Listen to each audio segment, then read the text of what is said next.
নিকিতা, আমি দেখতে পাচ্ছি তোমার পড়ায় মন নেই। আজ তাহলে থাক। না স্যার, আছে মনে আছে। না, এখন আমি তোমাকে যতই বোঝাই তুমি কিন্তু বুঝবে না। অ্যাকচুয়ালি স্যার, আমি না আপনাকে বোঝার চেষ্টা করছিলাম। আমাকে? মানে আপনি কেমন? আপনি কি অনেক রাগী, নাকি অনেক ফ্রেন্ডলি, নাকি অনেক অহংকারী, নাকি ডাউন টু আর্থ? এই আমাকে না বুঝে একটু পড়াটা বোঝো না।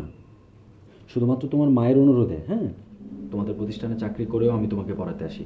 এখন তুমি যদি ভালো করে না পড়ো, তোমার মা কি বলবে?